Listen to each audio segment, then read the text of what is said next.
Good evening, this is Mike Leader, and this is my tutorial for the hybrid learning environment. It's over basic electrical test equipment. So I've got just kind of a setup here on my desk and a camera. Just want to give you kind of a quick overview. We've got a Fluke oscilloscope, a Fluke multimeter, a couple of Schneider Electric 2-pole 120 volt relays here. Okay. And we have one Allen Bradley motor starter. And then we have one Allen Bradley power supply here. Okay, power supply is a 5-volt DC. So what this tutorial is for me to go away and to gather some information and then bring it to some of the employees that we have at our company. So let's kind of go through this little checklist tutorial. So the first thing we're going to do is we're going to take our multimeter, set it to ohms, okay, and then we need to check to make sure everything's working with our meter. So we want to check to measure this piece of wire here that I have.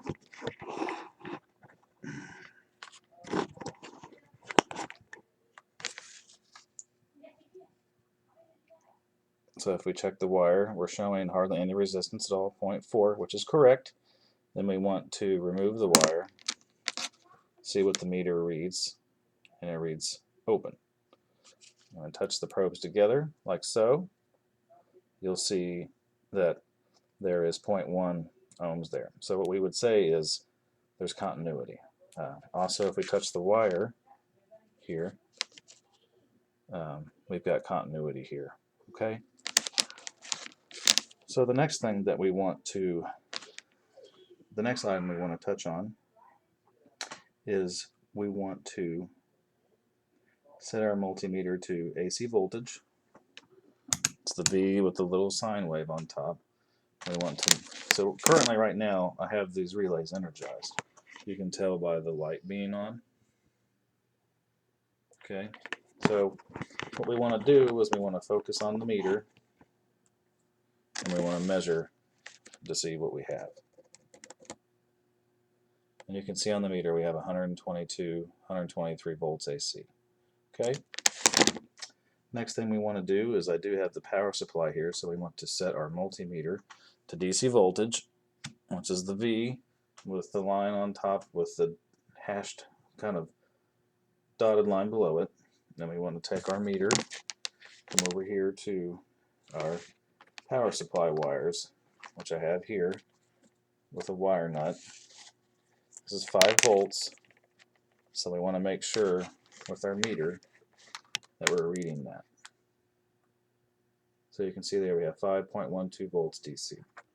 Okay, these are good kind of practices to do if you're just getting kind of familiar with these type of pieces of test equipment.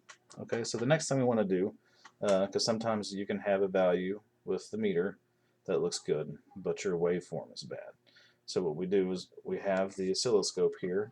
I have it hooked to ground and to neutral, and if you'll look to the left on my oscilloscope, which is fairly old, we should get a sine wave. We're going to touch A1 of the relay that's energized. Okay, and there you can see a nice sine wave. What we can do is we can also change the time division to have more waveforms within a certain time division. Okay, and we can also change the amplitude of the sine wave. Okay. The next item we want to do is take a look at this relay and ask the question,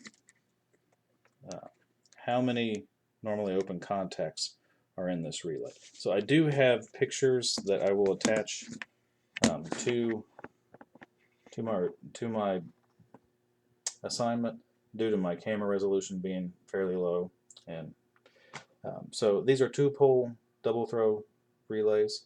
So there are 2 normally open contacts, 2 normally closed contacts. The normally open contact you would wire between 11 and 14, On one, the normally closed would be wired between 11 and 12, and on the other set, it would be 41, 44 for the normally open, and then 41 and 42 for the normally closed. Okay, so what we're going to do is we want to ohm these contacts real quick. So we take our meter, touch our probes together. Okay, we have 0. Now we want to turn our relay off. Place our probe across 11 and 14 on the relay. And we see that we have, I'll place it back to resistance, that we have an open circuit. Now if we take it, turn our relay on,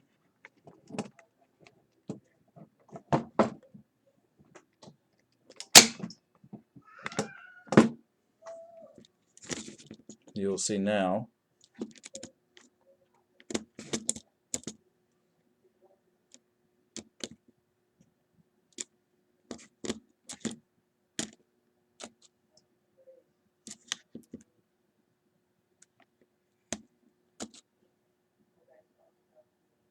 that our relay is not closing, which is actually a good exercise.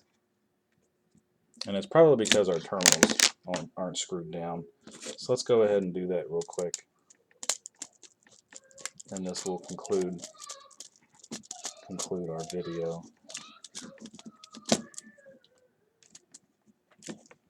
So once the terminals have been screwed down, we will take another measurement.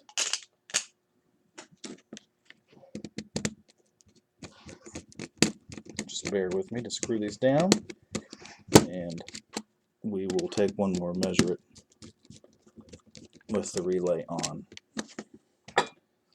So now we're going to measure across the normally closed contact. Let's touch our probes together again to make sure our meter is working. Measure across 11 and 14. Now you see the relay is closed. Okay, so if we switch this off,